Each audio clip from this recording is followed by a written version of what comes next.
The lights are off and away they go. Extremely loose. He's managed to hold on and they get. He missed the complete. That is crazy stuff. Side Freitas is on the grass on the infield for 4. He slides through. He tags Richard Eck.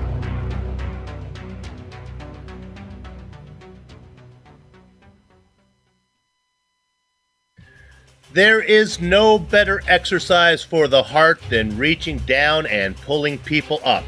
In the wake of Harvey and Irma, this afternoon the iRacing community comes together at Sebring International Raceway for the Hurricane Salvation charity event. And all the MX5 road course action from Green Flag to Victory Donuts can be seen live as it happens here on the Global Sim Racing channel. From the simulated environment of southern Florida, where hurricanes don't exist, hello and welcome to this very special GSRC broadcast. Way up in the press box to bring you our Word's Eye view is yours truly, Bill Soupson, along with Justin Prince. Down in the smoke-filled production van is our director, Amjad Yaman, and the cameras at his disposal have been located, aimed, zoomed, and focused by GSRC's camera guru, Dougie Beard. This race benefits the Salvation Army. They are an integral part of the recovery effort. If you'd like to make a donation, see the description below this video.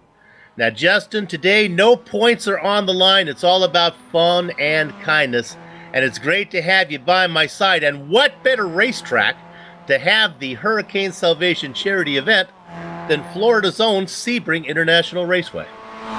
Thank you very much, Bill. It is definitely a good track to go to for this kind of event, as you mentioned, we're in Sebring, Florida for today's event, as this is a former Air Force training base, if you believe that or not, during World War II. And this track officially opened as part of the airport in 1950 and is the oldest permanent road racing circuit in the United States, also host to the 12 Hours of Sebring. Now, iRacing offers 3 configurations: the modified, the club, and today's circuit, as you're seeing on your screen, the International Course, a 3.75-mile, 6-kilometer circuit. It's a flat but bumpy 17-turn circuit. But the best way to get an idea of what this place is really like is to jump on board. Let's head to your GSRC lap guide. Alright, we've got Amjad Yaman in the GSRC MX-5, so let's do a lap around Sebring.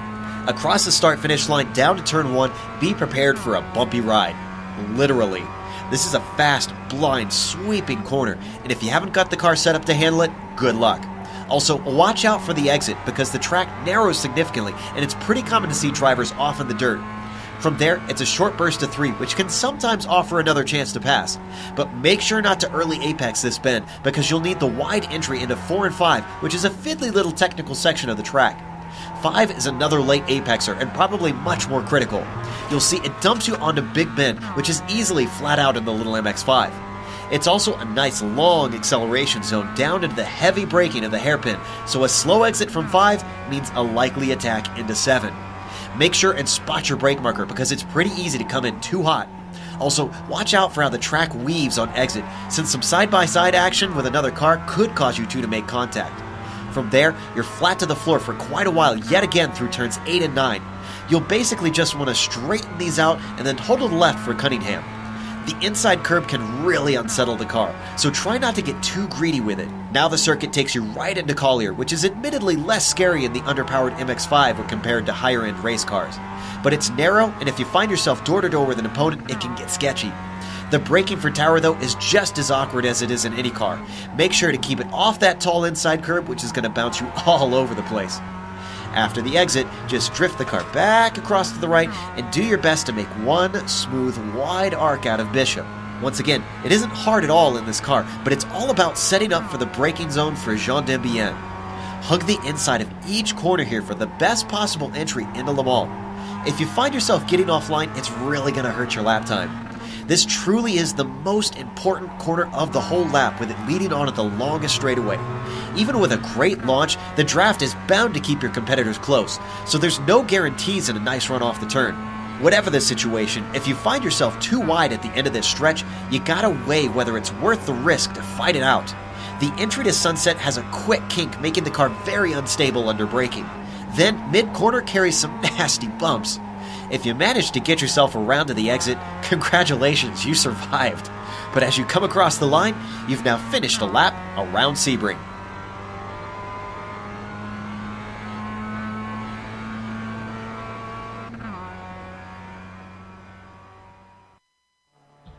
I'm Jed Yaman on the wheel, Joe Peak on the mic, taking us around Sebring.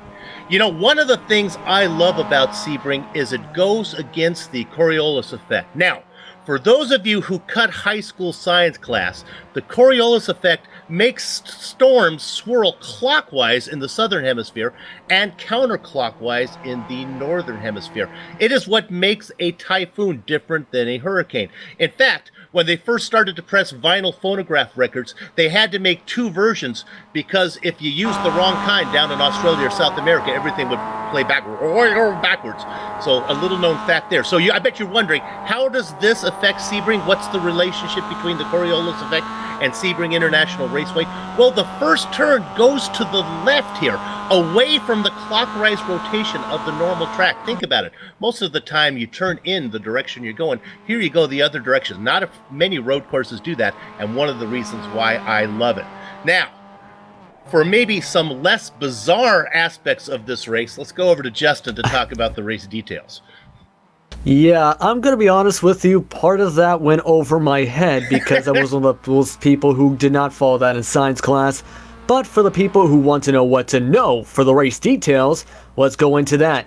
Of course, we're in the Global Mazda MX-5s for today's charity race, and the setups are all open with 30% fuel allowed. There will be one stop required in this 45-minute race. You do have one fast repair available to you, although if you do have to use it, you'll very likely be out of contention, and you do have a 17 limit for the incidents for today's race. Expect some pit stops, I think, too, maybe. Yeah, before we talk about the pit stops, let's actually talk about pit lane, getting on and off. It's kind of a little bit tricky, I guess, huh? Yeah, it is a bit tricky. Some of these drivers can run to the back of each other, pitting coming off of Sunset. and the exit will put you right onto the outside curb of turn number 1, meaning you'll be right in the center of the action as cars are entering the turn to go towards the bottom to exit the turn. And basically, that is a potential to be a disaster. It's going to be a lot of safety management today for some drivers. Luckily, with the small field here today, probably after you take your pit stop, you'll probably be able to come out into clear traffic. Let's go ahead and talk about pit strategy. What are they going to do when they're in there? Well, I was getting to that as well, or trying to get to that before. There is enough time when you're in these pit stops to take 2 tires, because it does take a few seconds to fill up the fuel to get to the finish, depending on how you calculate it and if you get the precise amount you need to. You probably will take left side tires here, if not right side, to try and save a second or two in that kind of case. But for the most part, you will see 2 tires. If you take 4 tires, you're going to lose about an extra 10-15 seconds down pit lane. So if you do not remember to check off, oh, I only want 2 tires instead of 4, it could cost you the victory. Now you can see the names of qualifying that is going on right now. It's 25-minute open qualifying, so that can make the qualifying times a little misleading. You can kind of suck in there and maybe save a little time, shave some time off your qualifying lap if you happen to tuck in behind a fast guy. Look up there, we see Sonny Kenshin. Any fan of the MX-5 knows that Sonny is really a specialist at this. This is probably the only car he races, and my gosh, he's able to build up an I rating of about 8,100 just based on his action alone in this thing. Justin, drafting here. This is the kind of place where maybe if you don't have the speed, you might be able to hang on to somebody. Yeah, you have the potential for that, because you will have some big-time draft heading into the hairpin turns and into Sunset. Expect to see some kind of pack racing throughout the circuit today, especially throughout many of the big straightaways, especially down the Ermine Straight and into that Sunset Bend, like I mentioned, as well as throughout the many other spaces. You have a chance for that. It could become a factor, of course, for a lot of drivers, especially down towards the finish, if everyone can keep together to work together for those drafts. Now, first of all, let me say I'm glad to have you up here with me, but I know you are a race fan and you go to lots of races in the real-world environment. If you had a chance and you had to come to Sebring, where would you want to be to watch an event like this? Is the right answer anywhere where you can park an RV? Because as there's a lot of different opportunities to go for or viewing this race here in prime spaces. Personally, I'm a fan of trying to get onto an RV along the Ermine Straight. That is between turn 16 and 17, of course, and approaching that Sunset Bend. Just the surface of the track and the speed you get down this big straightaway as you see some cars coming down there. Richard Losper working with Kenshin right now, actually, down this straightaway. It's somewhere where I just can imagine myself saying, this is an exciting straightaway to go to on any kind of road course. This was a favorite when I even just played video games here outside of just iRacing. It's that kind of an impact there to just be a part of the experience down that final straightaway and going into the Sunset Bend for the start and finish line here. Real world time, it's about 8 p.m. on the east coast of the United States. What that does allow for, it's a little late for the European guys to race, but what it does allow for is some of our guys down under, the Australian drivers, to come in there. It puts it at a reasonable hour on a Sunday morning compared to a Saturday night here in the United States.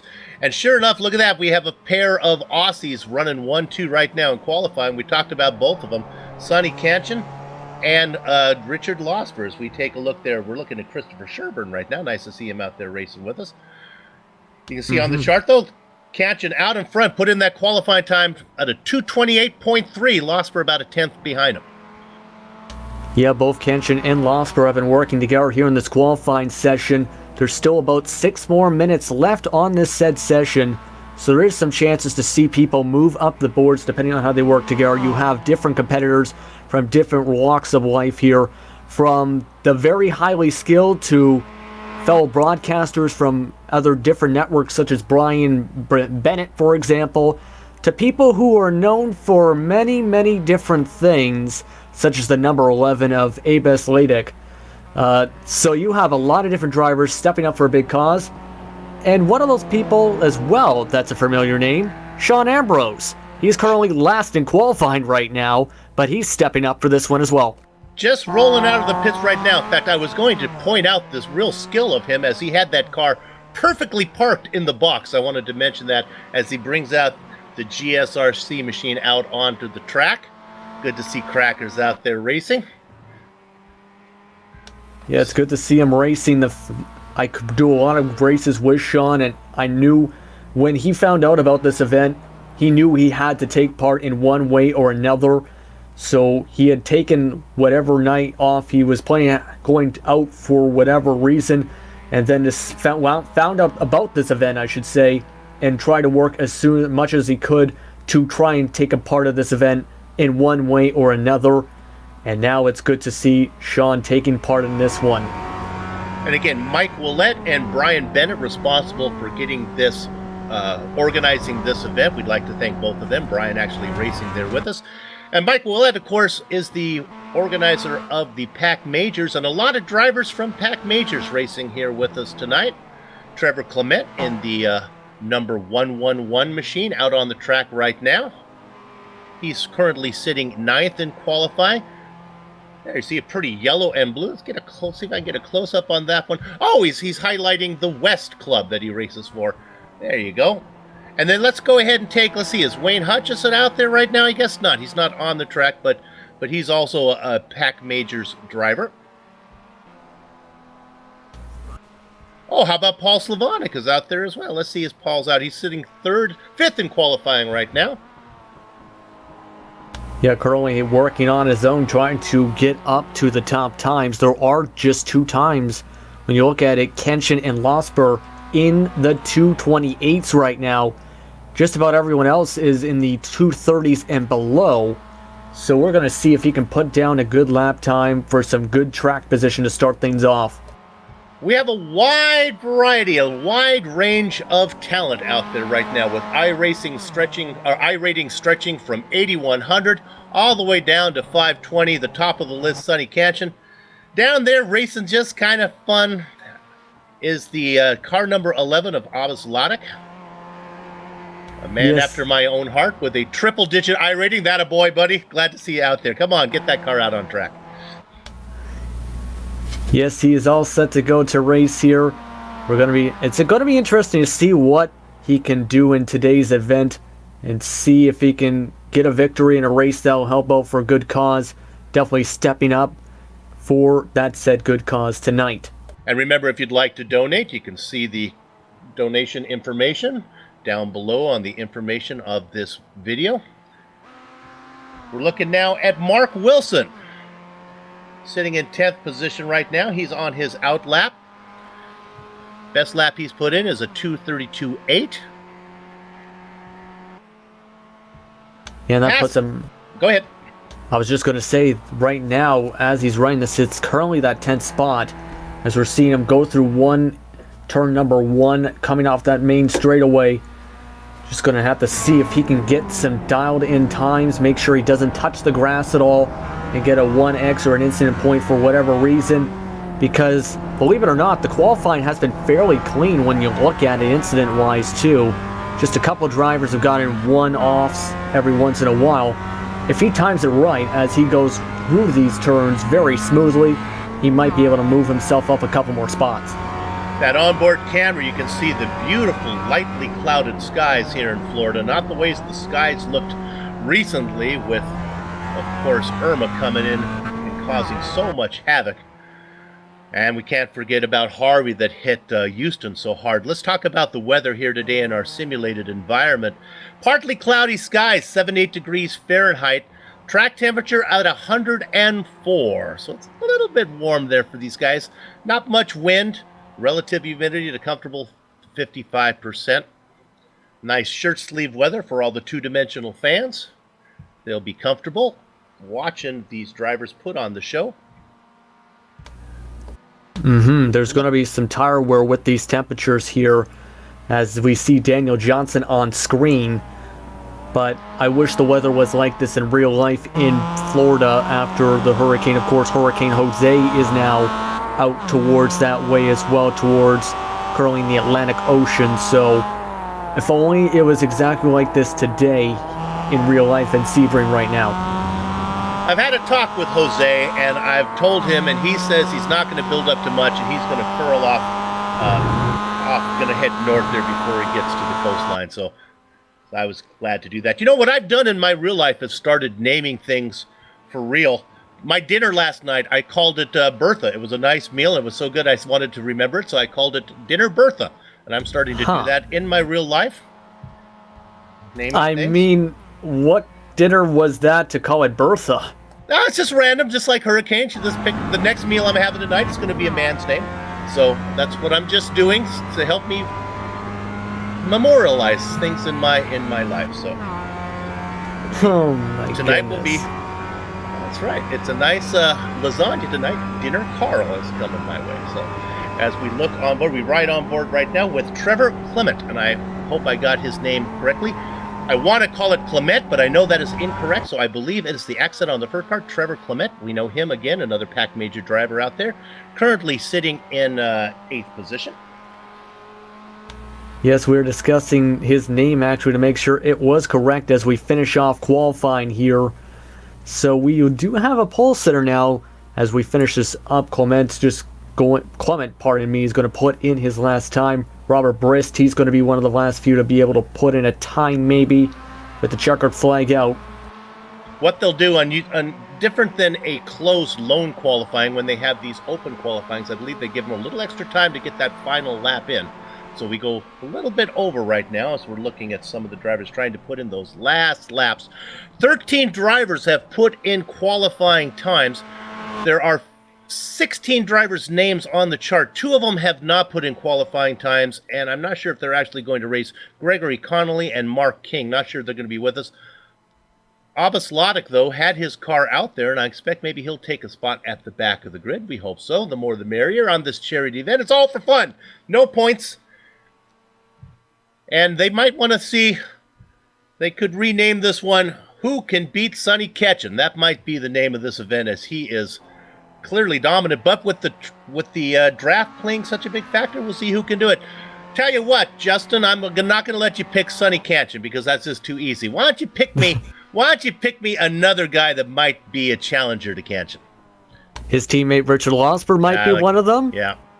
Yeah, both of them have been working together really for this race tonight in the practice, in qualifying. That's why they're 1-2 really, and working together with that draft. And I wouldn't be surprised to see an underdog driver maybe work their way through if they can get enough luck together. Who knows? Maybe even Sean Ambrose could challenge for the victory depending on how things swing out, because the times are just separated by about 6 seconds. As long as you don't pull off a Daniel Johnson into the grass, you should have a shot. Yeah, for Sean Ambrose to win, I think he's going to need Hurricane Jose to actually hit iRacing and wipe out all the drivers in front of him. Oh my goodness, that is... I have no comment on that one. Let's just say that. So that's all right. I don't work with him until the Lionheart series a week from Wednesday, so you'll forget all of these by now. Of course, we've worked with a lot of these. Richard Losper also with GSRC commentating time. Then we talked about Brian Bennett, also does some sim commentating as well. Okay, qualifying is done. I believe we can bring up the grid right now. It is a standing start, so we'll get through it. We'll bring those up, and on the front row, it is a waltzing Matilda front row with Sonny Ketchen inside of Richard Losper. Justin, who's on row 2? Row 2, Brian Bennett, one of the main organizers for tonight's event. He's alongside Mitchell Cornett on the outside in 4th position. A man I know from the Pack Majors very well, Paul Slavonic, in the 5th position inside of row 3. Outside of him, Daniel Johnson.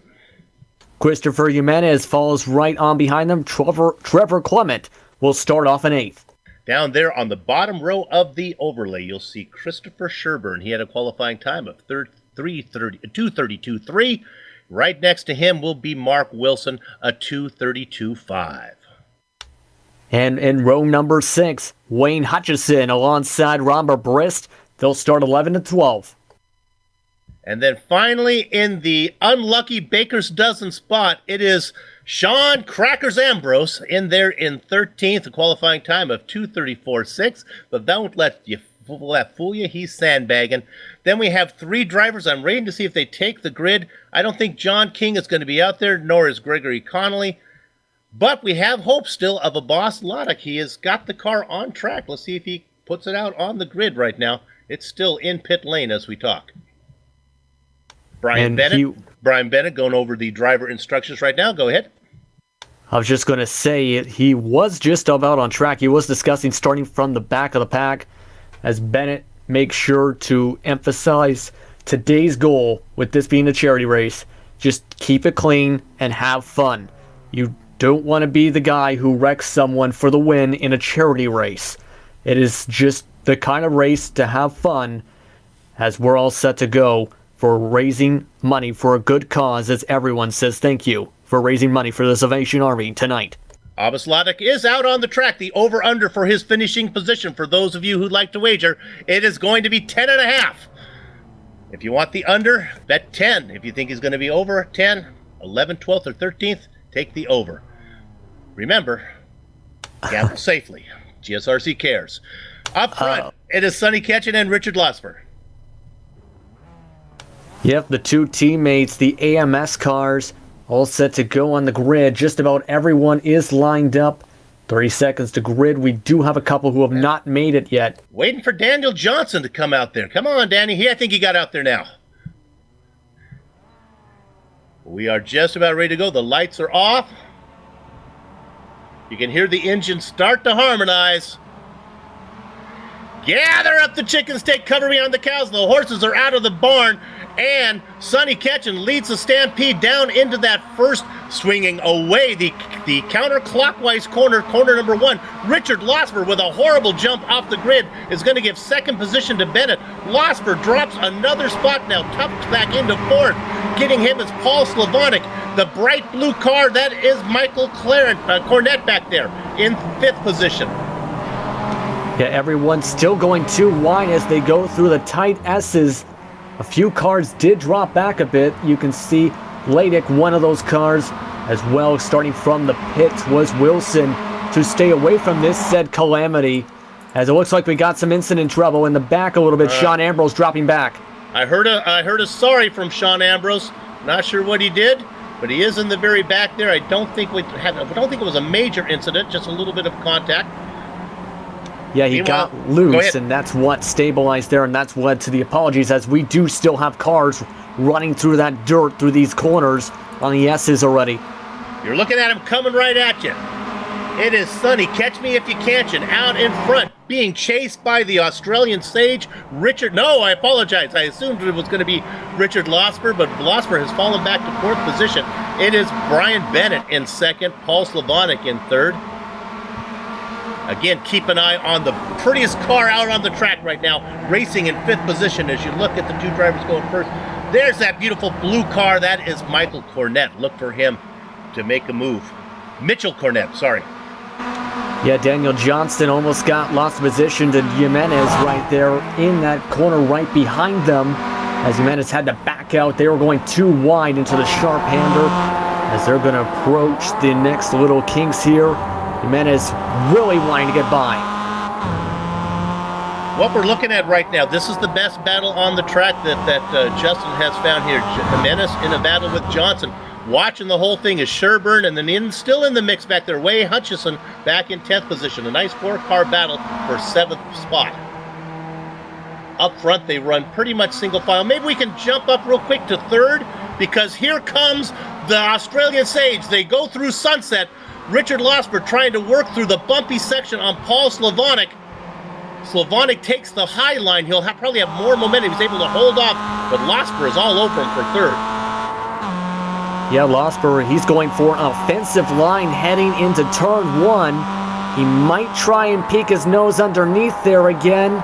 And let's go to the lead. Sorry to cut, but Ketchen goes a little bit wide, and that allowed Brian Bennett to tuck underneath. So we have a new leader working lap number 2. It is Brian Bennett. Yeah, Brian Bennett's got a nice little car going so far early on in this one, as just after lap 1, everyone's just really starting to break into a rhythm and try and set their own tone and pace for the race. There is still the need to pit at least once for that gas. The interval between second place, which is now Sonny Ketchen, and I say second place as he's starting to peak inside of Bennett as they go into the hairpin. He's going to wait. That interval is now 1.2 seconds back to Paul Slavonic. What Slavonic and Losper and Cornette have to decide is which one of the three of them is faster. Let that guy get out front. Then maybe they can do a little dance, swap some positions, and see if they can run down the two cars that are ahead. The interval now from catching back to third place, 1.5 seconds. They don't want to lose touch with the top two. How about seventh position real quick? This is that same battle. This is Johnson. Here comes Jimenez now on the inside. I think he's going to get it. But look at the drive that Johnson gets on the top side. He has the momentum. He's going to fend him off. Yep, he holds on to seventh position.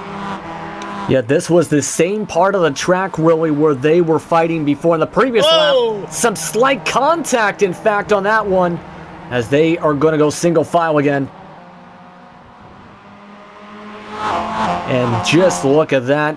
Lucky save there from Jimenez from that contact as they go back to single file. That was around Tower when they try to make the pass once again, Jimenez, I believe it was. As he gets into the back of Johnson, in fact.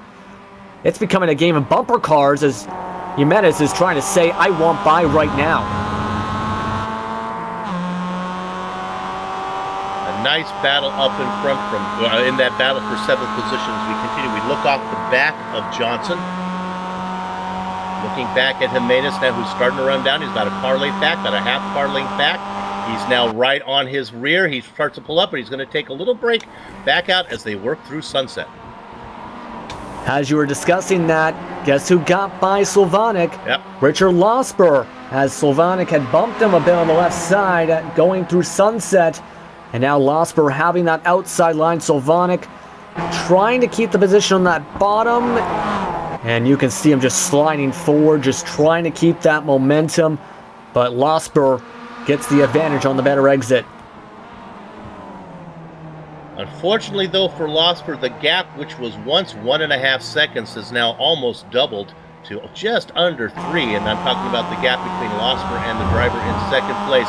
Abbas Labik has just had a crash as we speak. He was racing in 15th position. This was in Sunset. This has happened to me as well. The car just got loose on him and came around, and Justin, ouch.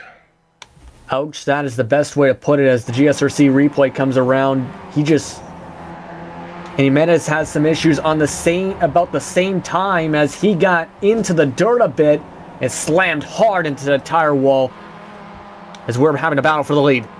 So Jimenez spins off. Now let's go up live as we look at the battle for the top two. And look at this, the white car on the outside. That is Bennett. Chasing him in the darker machine, that is Kanchan, and they remain in order right now. The interval 2.6 seconds back to Losper. Losper is beginning to distance himself from Slavonic and Cornette as they run 3, 4, 5. Remember, there is a fast repair, so Jimenez has a chance to come back out. In fact, he's out on the track right now racing in 13th position. Yeah, the damage wasn't as bad as what happened to Ladek, pardon me, with his incident with the motor. He did use his quick repair, but it was still a damaging situation for Jimenez. You can tell he's got a mishandling car. He's been getting loose through some of these turns with that damage. Just having to focus on getting around this track and just finishing it off. It is for fun, and that's why it's a fun for a battle for the lead. Let's go up front, and this to follow up on what Jimenez wanted to do there is we see Kanchan taking a peek, and he's going to back out. Yes, he has that fast repair, but if he can wait till the pit window opens up, he can come in and use it at his scheduled time, and he won't have to make a second stop for fuel. So he probably just wants to limp that damaged car around long enough so he doesn't have to cost him too much to make that stop. Bennett able to hold off in front. Let's go back to Losper now in third because the Australian Sage starting to make up a little bit of time. The interval now 2.3 seconds. Now look behind. There's that beautiful fluorescent blue machine of Cornette on the inside. On the top side, that is Paul Slavonic. They continue to race. Now as they head down into the next corner, it's going to be the blue car with the preferred position. But Slavonic is far enough in front that he can keep it going. Now Slavonic's in good position. Now they hit the Big Bend. The Big Bend is really, yes, it is a corner, but for these cars, it's more of just a turning straight. Let's stay on this a bit more because I think Cornette is only about 2 car lengths back. He should have enough draft to make a run and see if he can get it done at the hairpin. Nah, I don't think he's going to force the issue yet. I don't think he's going to do that yet. We haven't seen really anyone force the issue into the hairpin. It's been by the time they reach tower when drivers start getting antsy for that position and trying to get around and as well as to turn 10. So he might be trying to time it out as they go through Fagingo. Pardon me if that is way off in the pronunciation, but Cornette trying to do the crossover move right now. So we continue that. There was a nice battle. We don't need to go there because it's broken up, but Christopher Sherburne just got around Hutchison for 8th position, and he seems to be leaving him behind. There's Sherburne. There was a real close battle, and once he got the pass made, Hutchison has fallen off the pace. How about we drop back to... Oh, well, let's go to the lead. These guys continue now. Look at this. This time I think Sonny means business this time. He's been in here. He's been feeling him out. Nope, he's not going to do it. And now he has a horrible exit out of the corner. And that's going to give Bennett a good run as they head down the Ullman Straight now. Let's stay on this. We'll see if Sonny wants to make the move. He's about 3 car lengths back. And honestly, I know Sonny well enough. If he wanted that lead, he would have that lead right now. He starts to come up. 2 car lengths, 1 car length. He's to the bumper, and then he backs out. Oh, Bennett goes really wide. Is that going to open the door? Nope, Sonny's going to just stay back there. Go ahead, Jim. Yeah, this is the kind of track where you can kind of go wide on the entrance slash exit, and Kenshin, pardon me, almost actually plowed into the tire wall on the inside on his exit. That's why I had a bit of a stumble there. But that could have been a disaster. That means Bennett's going to have some time to run away. Part of me's wondering if he's trying to help his teammate in Losper catch up, as Cornette now going below Sylvanik. There we go. As we look there, we have it. That battle continues for what would be 4th position. I got a good one for you once they get that settled down. Let's stay on that till these boys decide who's going to race where. Then we'll go back and look at 10th spot with Sean Ambrose. Come on. Oh, who's ahead of those guys? Is that Losper? That would be Abbas, as he's waiting to get back on the track. He's already lost his hood. He flipped up a little bit off the track as he's back on track in clear space. Luckily not pulling out in front of oncoming traffic, because that was right in front of the leaders. And instead, he decides to hit the tire wall and finish it off, it seems. Yeah, I think that would be his second repair, so he's done. So all you who took the over, congratulations. I thought that. I just assumed that was Losper because that Losper's the car that was ahead of these guys, but I didn't realize that Abbas was being lapped at the time. All right, now here's the battle we were talking about. Back here for 11th position, 10th position. Well, I guess it's 10th. Out in front is Sean Ambrose. Connolly, making the dive in back there was Christopher Jimenez. A little bit of contact now from the 2 cars up in front, I think, between Ambrose and Connolly. Yeah, it looked like Sean Ambrose had a very bad exit there, and he just lost a spot, and now Brisk is going to let by Jimenez on for the same situation there, just like that. Just a bunch of organization to get things together with 33 minutes to go in this race. Sean Ambrose seems to be falling off the pace as Abbas now is done. Yeah, he put one final move in there. Jimenez now gets that car in, even though that car is damaged. That's a nice run. Jimenez now gets the spot up, moves up into 11th position. Ambrose lets him by. Go get him, crackers. Come on. There's still a lot of time to try and catch things up. There's still a lot of time. Yeah, Sean's expertise is on top of the pit box for endurance racing, telling people how to race. Let's look at 6th spot. There's that beautiful blue and yellow machine of Clement Johnson out in front of him. Look at the drive, though, that Clement is going to get off of Sunset. Yeah, he's able to just have the grip he needs to through Sunset on the bottom side. We've seen some other drivers prefer that top side. They've been getting about similar runs on the exits, really, into these turns, especially through Sunset and turn 1.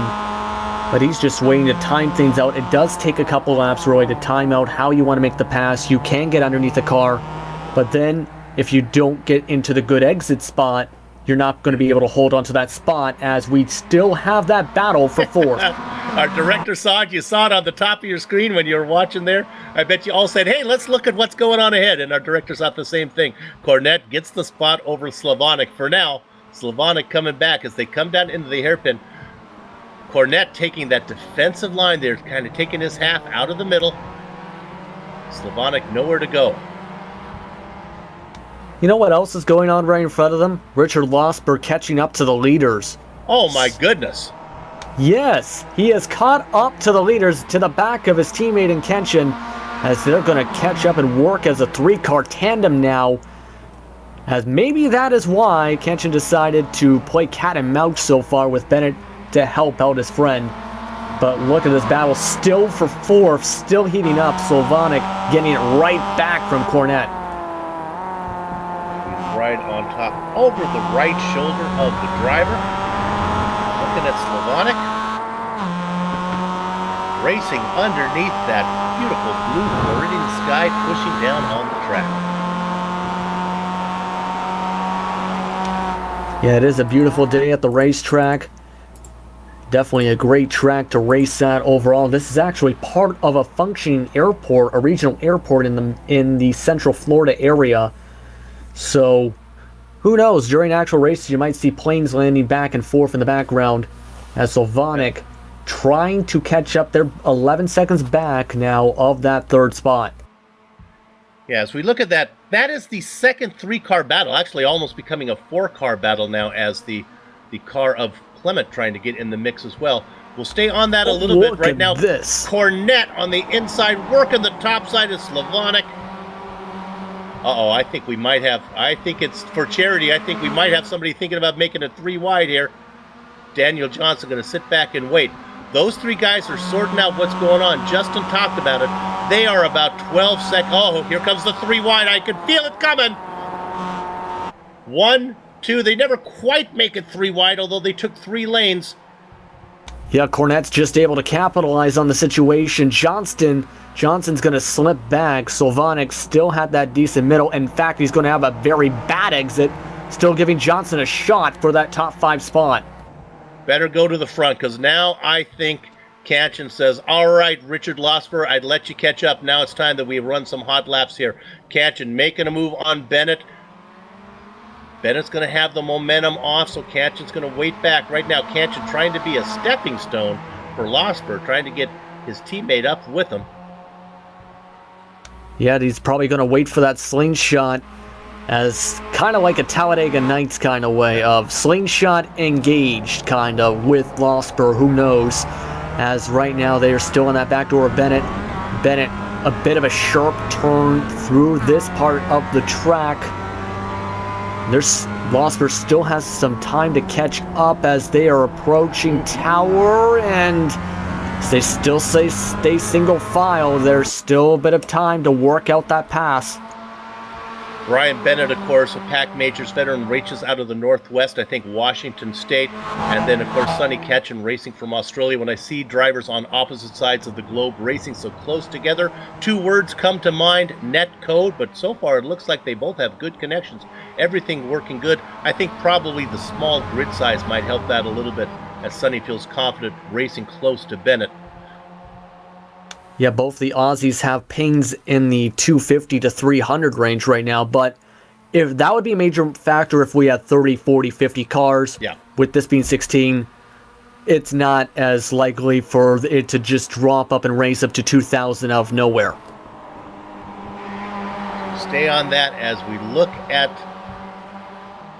his 4 wheels scare the cockatoo from Kintor East to Newman Dew. And of course, we're talking about Sonny Ketchen right now working on the outside of Bennett. We're trying to pin Bennett down here and see if he can get a run off of one. In fact, I heard a little kind of, I wonder if Ketchen almost maybe scraped the wall there. I heard some contact right when he got close. I would be really surprised if Sonny did that. Oh, no! Oh, that was Bennett getting off in the sand. He's able to keep it up, and let's give the lead now to Sonny Ketchen. Just able to capitalize on the mistake. Bennett had a decent exit, then got too high after the set exit. Yeah. And now his teammate, Kenshin's teammate and Losper, now he's probably going to try and work as fast as he can to catch up to Bennett. and try and be with his teammate and possible best friend right now at the moment who's leading this race. So here we go down into the hairpin, and you can see that Bennett really wants that spot back. He just dives it in deep. Can you get it woed up? Ketchen can come underneath him. These guys are having fun. Ketchen gets a good drive off now as they work through 8. Coming into Fangio here. This is kind of a sweeping left-hander where it's really full song, but head down into 10. That's where it's going to be tough. Cunningham. Yeah, while you're discussing that, Clement went into the pits and just got out of the pits. He is the first to go through a 19.2 second stop, as that means the pit window's opening up with that 30% fuel limit. Yeah, if talking about pit window, if you break up a 45-minute race into 3 equal parts, 15, 15, and 15, your pit window is right in the middle. You're looking at the timing and scoring anywhere from 30 to 15 on the countdown clock. Yeah, and there's a reason we have this good battles, not only because, it's a competitive track and competitive cars. Brian Bennett has already said he wants to put on a show and needs to put on a show for this kind of charity event.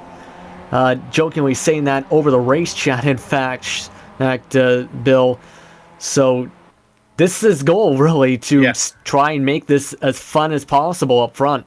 Well, certainly put on a good show when he had that slide in the grass. I thought he was going to slide like a trombone on a toboggan right into the wall, but he was able to gather it up, and now he's going to make a pass coming down into Sunset. He's looking on the inside, going to force the Aussie driver to take that wide line. Now watch the drive that white car with the red stripes that Sonny Ketchen will get as he drives that top side, gets the momentum off of there, saying that looked like a good line, as Richard Losper, who took a similar line, now trying to find his way, see if he can get around Bennett, move up back into second.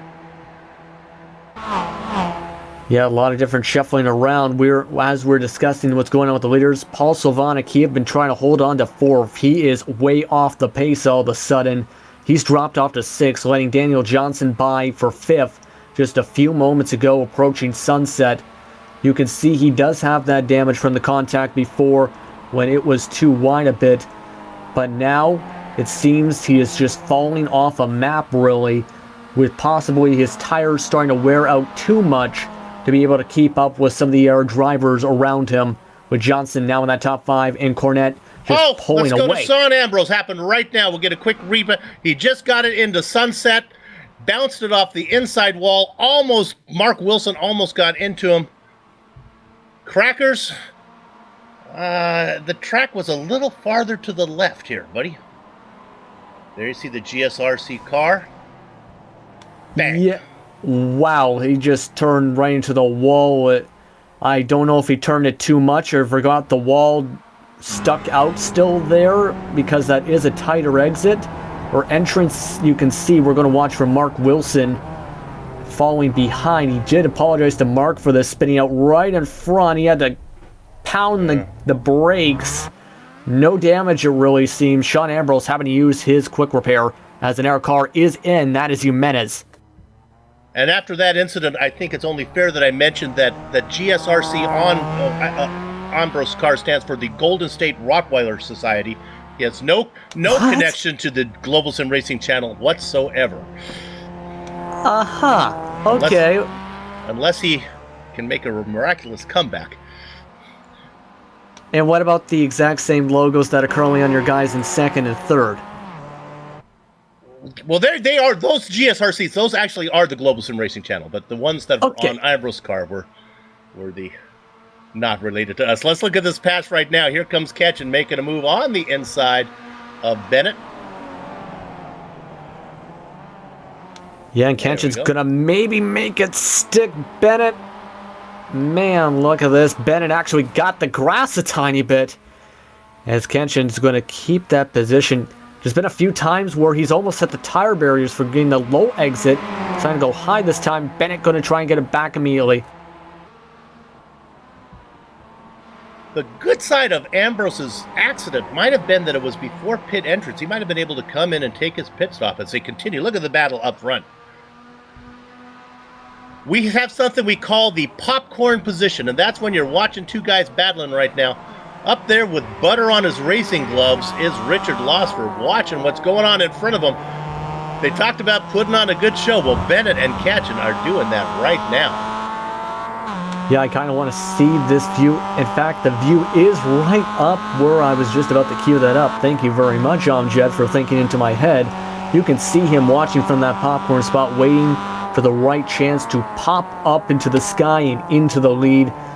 As you can see, these two have been fighting back and forth right in front of him. Kenshin and Bennett all race long. I don't know how long they can keep it up at this point, though. You can tell these are the 3 fastest cars on the track. They were the 3 cars that were above that 2 minutes and 30-second range, and that is why they're going back and forth for this lead, really, especially those two out in the front of the pack. Catch and give him a little bit of a hello there to Bennett. What I think is going to happen is I think they're going to sit back there and let Bennett determine when it's time to come into pit. If I was Losper, I'd just stay behind these guys, take as much fuel as they did. As soon as I saw them pull away, I'd stop the fueling and leave right behind them. And honestly, I think as we look at them as they come down where they are right now, I think that Losper, even where he is from 3rd position, you imagine him on the Ullman Straight on the last lap, from 3rd, I think he would have a legitimate chance to win. I think so. This is the type of track where if you get the right exit, you might be able to slide your way in front of the cars in front of you and get that position.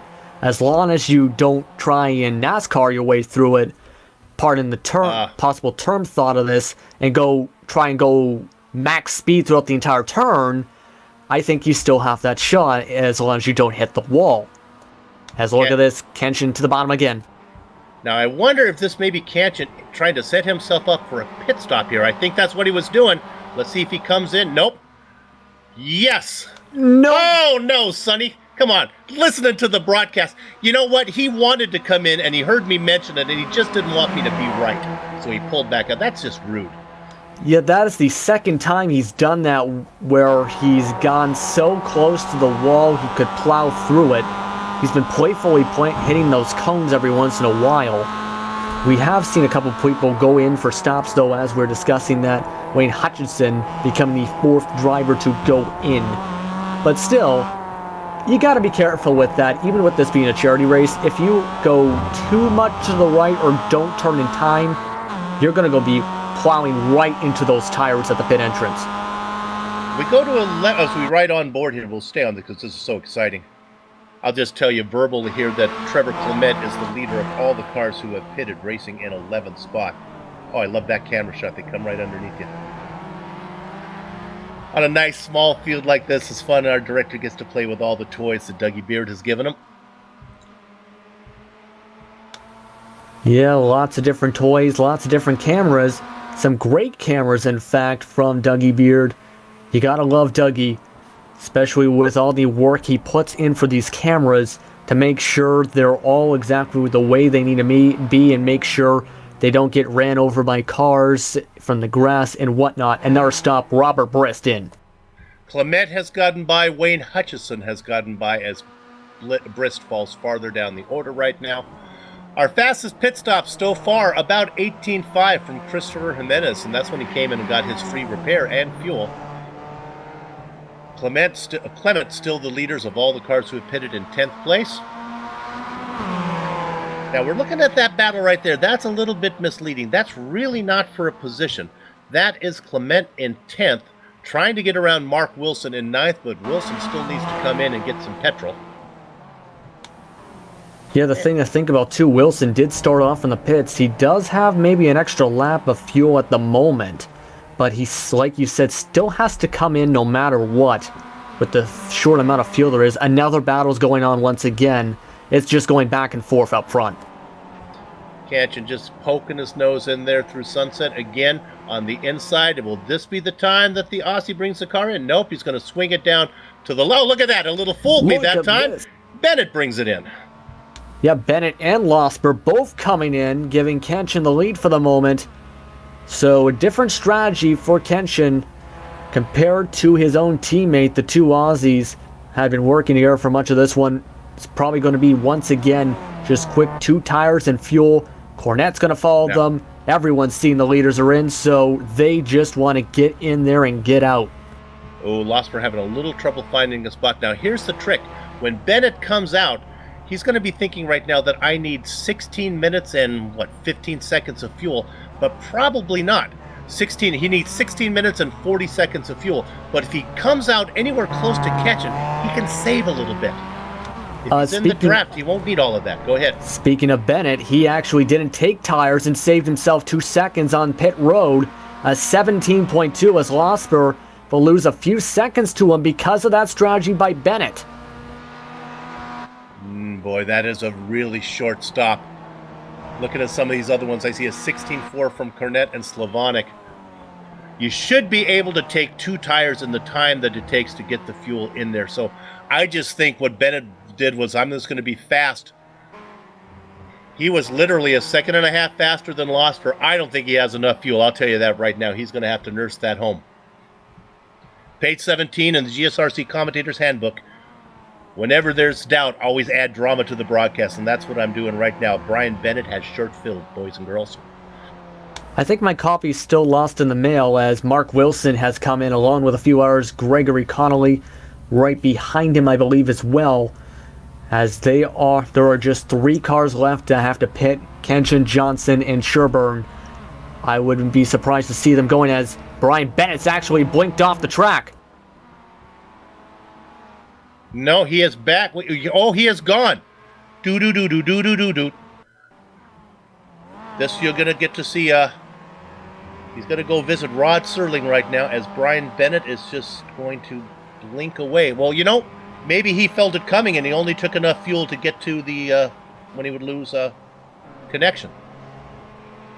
And there you go, and there he goes. I think that's the situation where your connection decides to crash. His quality has gone down to as low as 28 at the moment, as Kenshin is in the pits. The internet is all knowing. It clearly looked at Brian Bennett and said, you didn't take enough fuel, you don't deserve to race, and that's why he was snapped away. Well, if you're Kenshin, you're probably thinking the exact same thing now. I got to make sure I get enough fuel so that does not happen to me. All right. So now, we're going to look at 2 things. Catching in the pits, we're going to watch Richard Losper. Losper's stop was a long 18.6 seconds. That's a long time.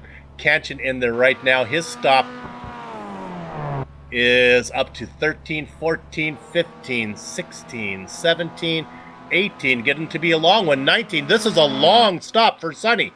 22 seconds. Uh-oh. Where is Losper? Here he's a-coming. And Ketchen is trying to get it up to speed. Losper's coming. I think he's still... I think Losper's going to get him. Losper's going to have full speed here. They are going to come out side by side, the 2 Aussie drivers. And there you have it. Yeah, they're going to get a big time advantage over the rest of the field, partially because of the connection is there. You can see Kenshin blinking in and out for a split second there, as they are still single file. These 2, I wouldn't be surprised if they're back and forth for the rest of this race with 13 minutes to go. There is about, correct me if I'm wrong with the math in my head here, we are told not to do math in our head. It's about 5 to 6 laps to go from here on out. Everybody has taken their stop. So what we'll do now, catch our breath, we'll run down all the drivers that are on the lead lap. We're going to quickly talk about 1 and 2. It's Sonny Ketchen and Richard Losper. They race 1-2 right now, and I think Richard's going to sit back there. He'll take the lead probably on the last lap. Happy to be in 2nd position. We drop back to 3rd. It's Mitchell Cornette. He's got about a 1.3 second lead over Paul Slavonic, who's racing in 4th. Those guys are in a battle. Slavonic close enough to give it a run, possibly. Then it's quite a distance. It's about all the way to Alabama before you get to the next driver, which is Christopher Sherburne, racing in 5th position, 14 seconds back behind Slavonic. Got to go back just a couple seconds back to Daniel Johnson in 6th.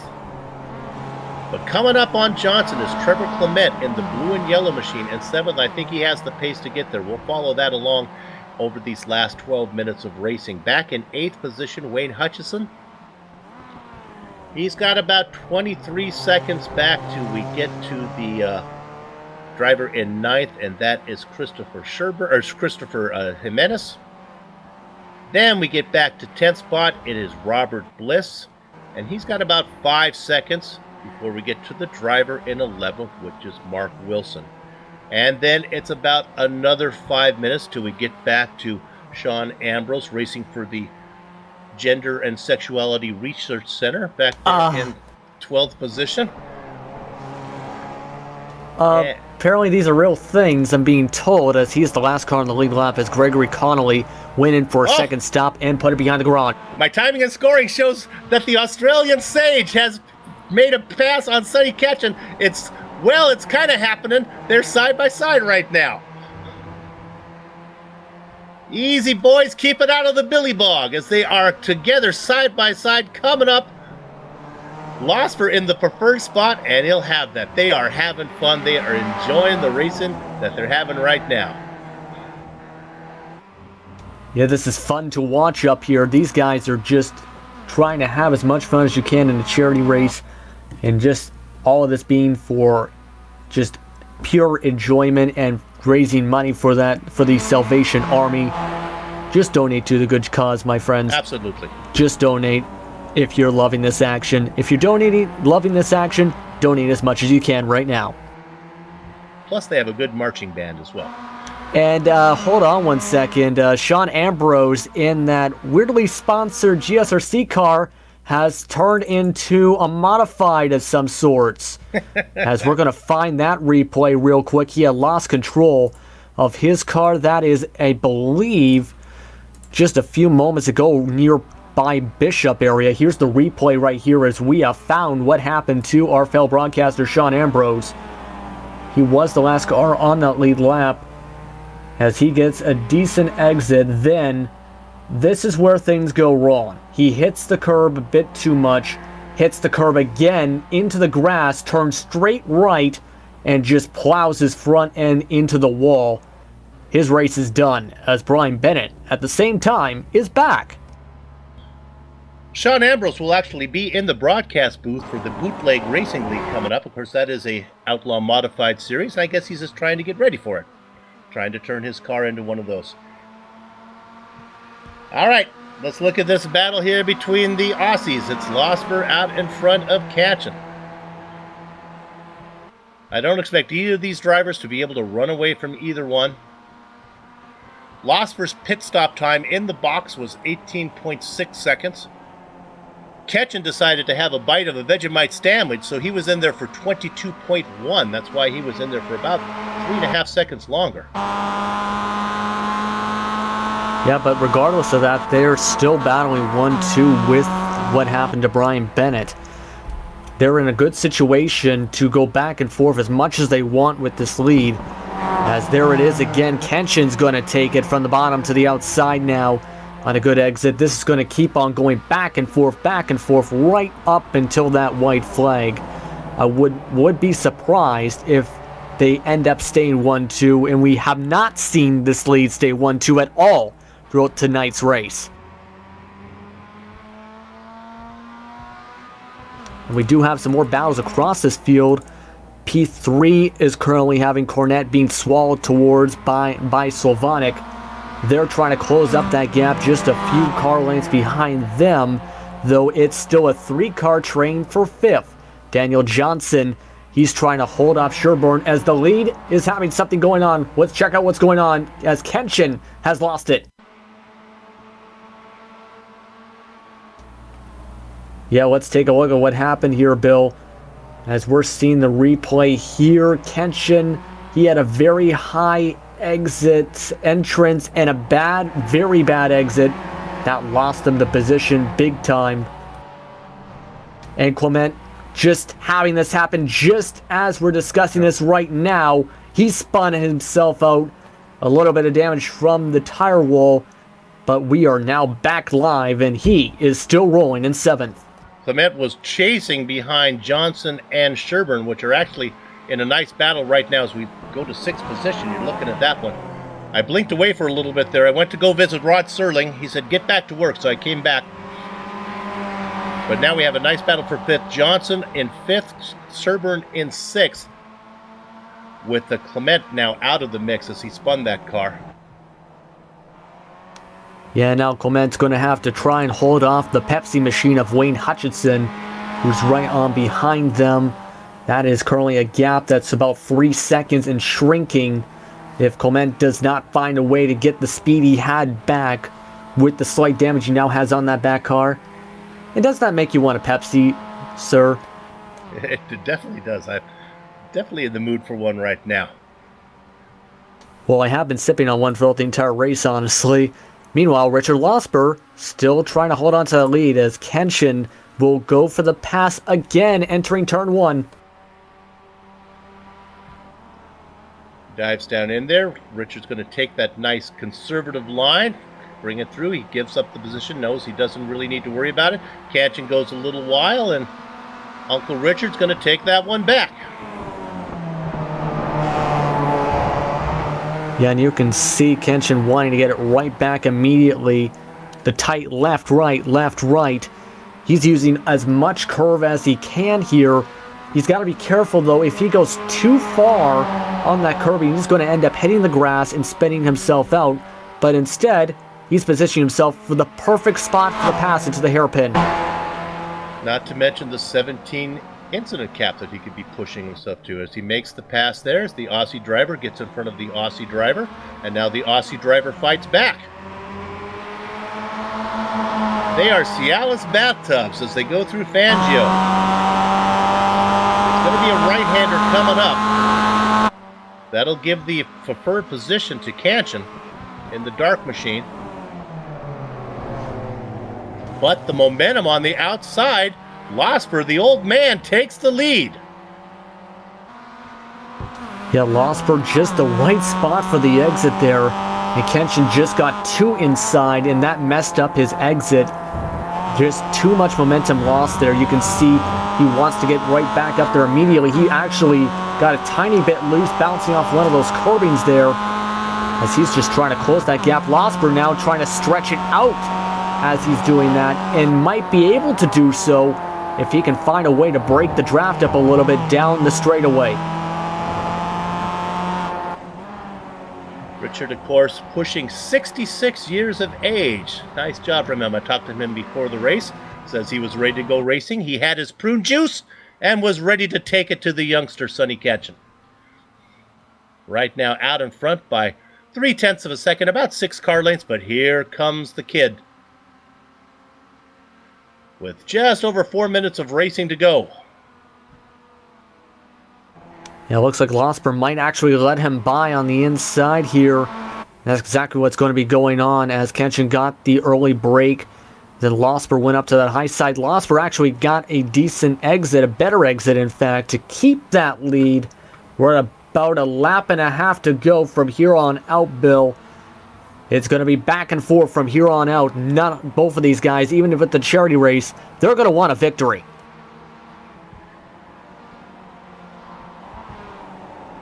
Now the other battle, there's about 3 sets of battles out here. Another combo, another little dance partner that we have going on is the Cornet Slavonic battle right now. Right now is that beautiful fluorescent blue car of Mitchell Cornet out in front of Paul Slavonic. These guys are almost 7 seconds behind the 2 leaders. Maybe we can go to the lead right now. I'm not sure if Sonny is serious about this or not. He's just kind of ducking in there. I really think what he's doing right now is just kind of teasing the old man. As they go around through the hairpin side by side. Again, the great drive off from the outside. The momentum goes to Losper. Yeah, I think at this point it's just doing that, trying to wear out some tire wear for Losper with that outside line maybe. I don't know if that's the most sound logic possible to that, but at this point it's still going that back and forth. I wouldn't be surprised to see him tone down with those kind of passes and go really aggressive and try and keep the lead in that kind of situation once we get by the track next time by. You know, the way Sonny is pestering him, it borders on elder abuse, really. I mean, he's ducking in there and just making the old man work for it, as now the interval is once again about 5 car lengths with about just over 2 minutes of racing to go.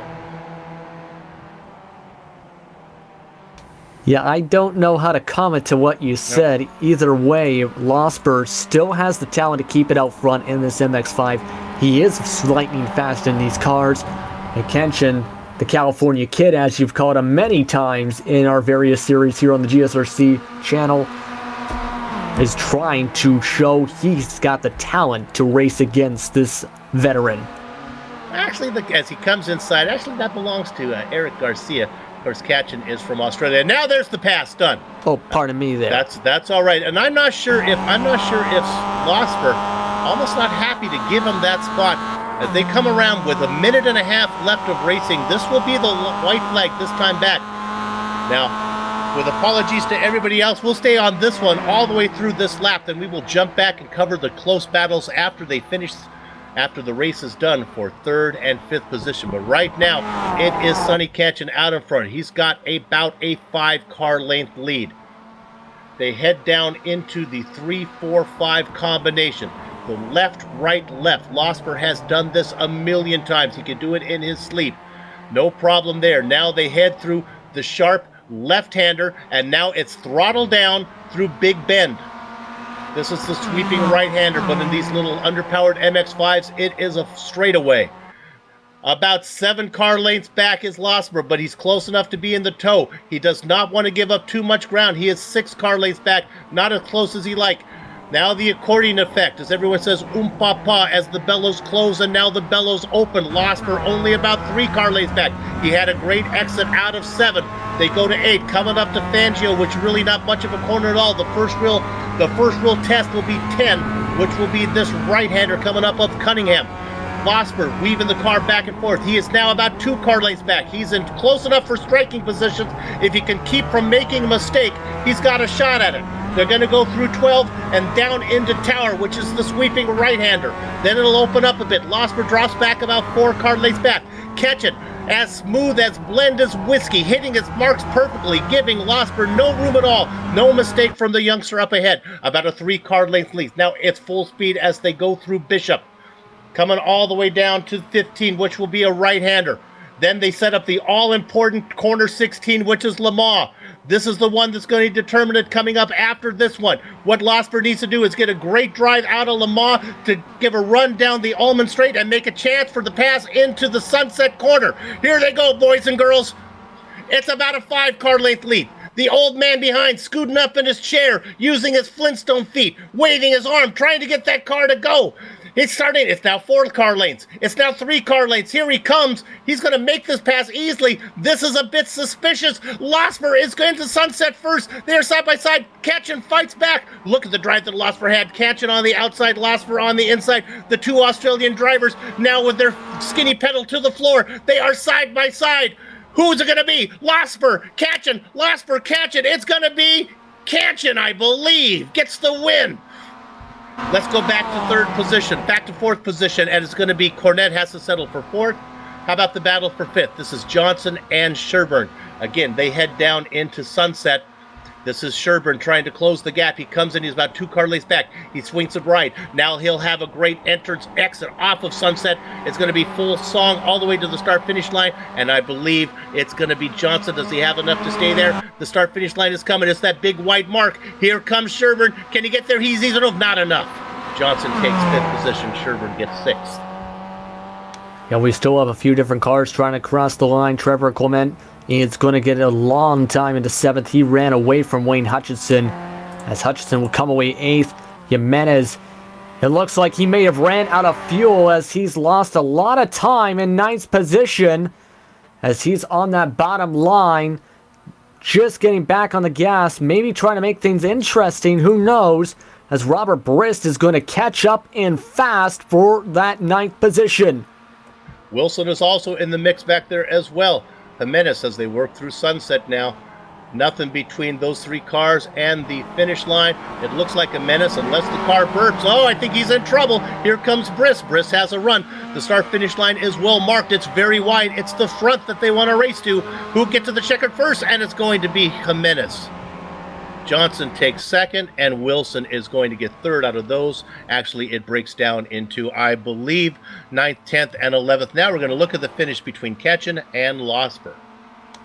Yeah, that was a great finish just as they were entering that final turn into Sunset. Believe it or not, Katchen had been maxed out at about 108 miles per hour entering the turn exit, possibly holding in the clutch to try and get the proper exit, and he's just able to hold on to it on that outside line for a 2-wide finish.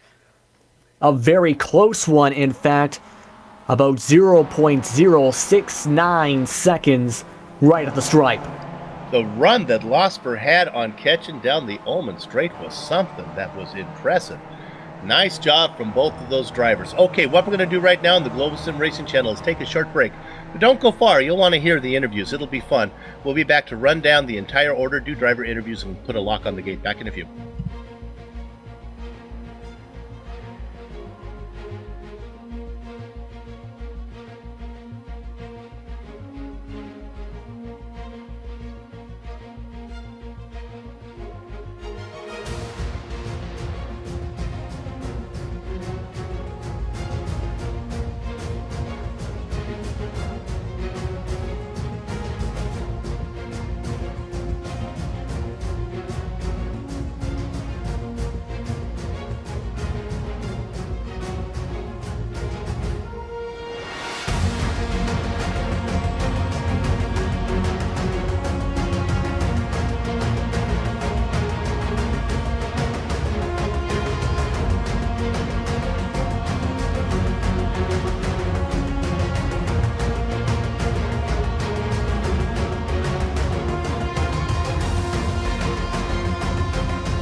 Welcome back to the Global Sim Racing Channel's coverage of the Hurricane Salvation charity event from Sebring.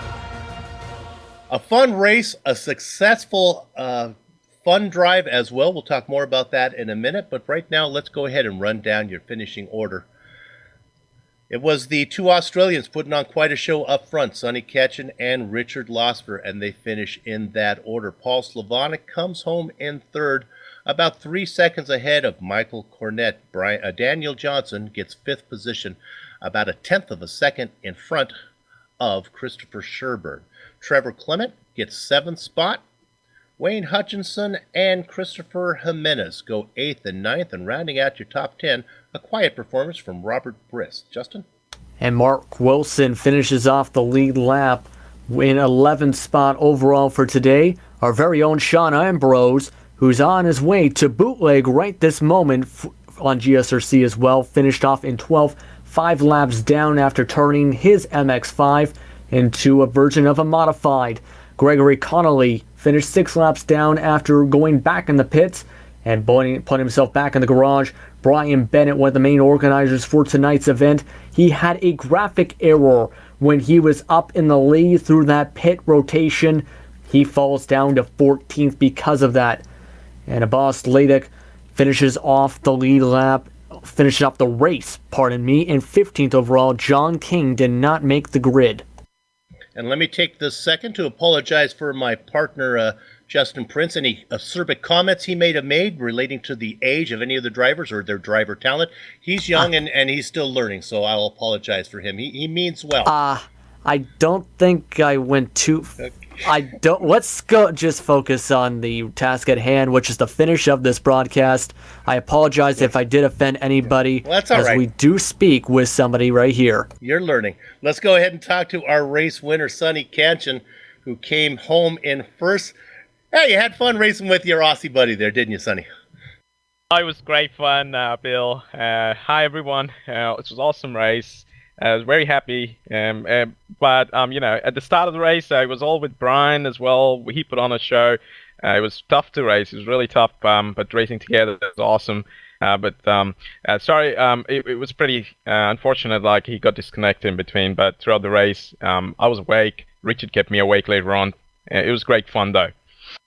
What was the? You had a really, really, really long pit stop. Was that just the randomness of iRacing, or did something wacky happen there?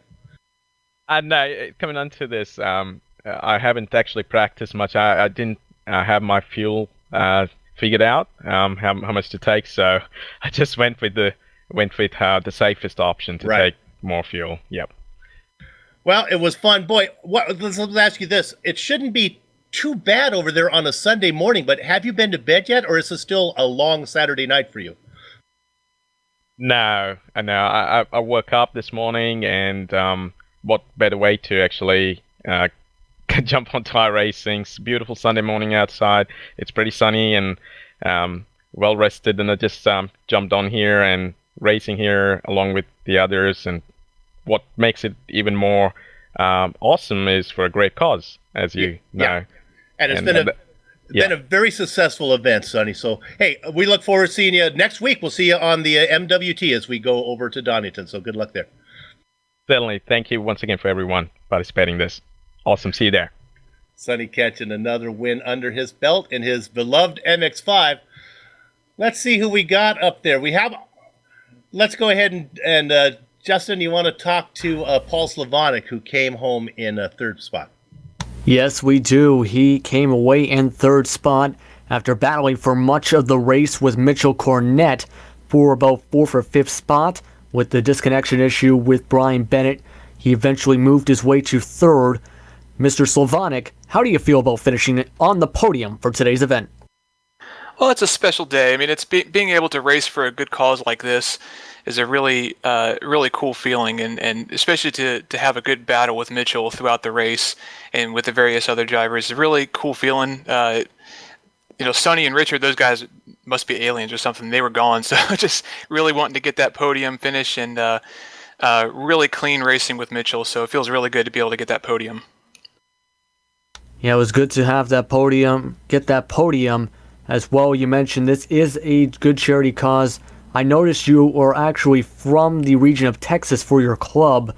Where are you located, if you don't mind me asking, in Texas, and how were you affected by Hurricane Harvey that hit the state of Texas just a few weeks ago? Well, I'm a little further up north. I'm in Dallas, so we really didn't get too much. We got some rain and some cooler temperatures. Actually, surprisingly made for a pretty pleasant weekend because of the temperature change. Unfortunately, obviously, a large portion of the Texas guys that I know are down in the Houston or in Austin area, and some of them were pretty significantly affected by it. So being able to raise some money for this cause, for the Salvation Army, really feels good. I put a few links up on my Facebook page, and some people who were just watching the race donated as well. So thanks to those guys, and a really special feeling. I mean, we all do this stuff because we love racing, but to really put on a performance like this for a cause like this is a really cool thing to do. And thanks to you guys for hosting this, and thanks to Brian for coming up with this. And it just sucks that he lost his connection. It turned out to be a graphic issue that disconnected the iRacing server with him for that. But with one last question here, what do you want to say to anybody who may be thinking of making a donation for the hurricane relief efforts with Harvey, with Hurricane Irma, and possibly as well Hurricane Jose that's currently in the Atlantic Ocean at the moment? I just go for it. I mean, we spend dollars every day, on Starbucks and little things here and there. Just make a small sacrifice to help those that have lost everything and they have to start from the ground up, and they may not have the financial means to do so. So every bit that you get or that you give to the Salvation Army, it's going directly to that situation. So even if it's a small amount, $5 or $10, when multiple people do that, it really starts to go a long way. So just give what you can and help someone out. Definitely the best way to phrase that. Thank you very much, Paul, for your time, and congratulations on the third place finish.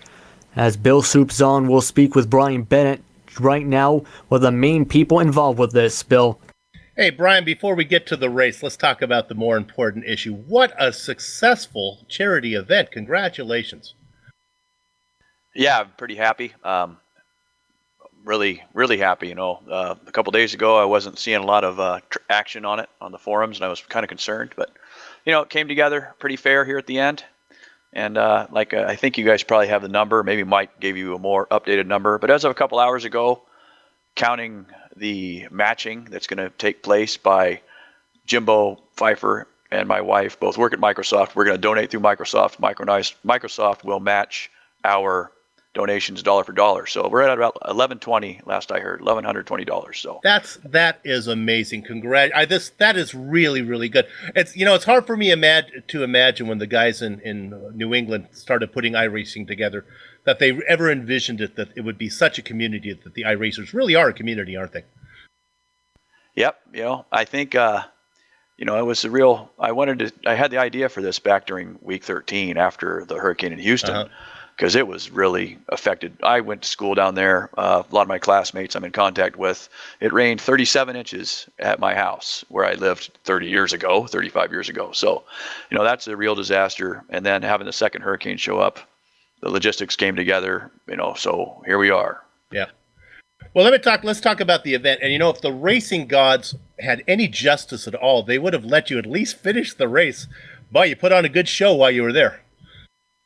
Well, it was, I think Sonny was helping to put on the show. He's one of the greatest MX-5 drivers on the service, so he probably cut me some slack. And I knowing his skills, I kind of, slung it in there inside of a time or two to try to keep it exciting.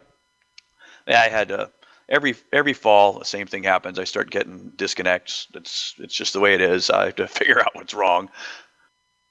Well, before we let you go, let's talk about, you had one save. I thought you were off into the wall there. I think it was going into corner one. I thought you were long gone, but you were gathered up. I think I had a couple of times where I got a little bit loose, just a little loose, but I've, I don't know, it saved it. I've got a fine wheel set up here, and I've probably spent enough time on this rig that I'm adjusted to it. Well, congratulations. Well, congratulations on an event and a nice job on the race, but really for the effort that you made and for the money that you raised, I am impressed. My jaw drops to how successful it was. So congratulations. Yeah, I'd like to thank everybody who donated again, and not everybody was at the race that did donate. There was several.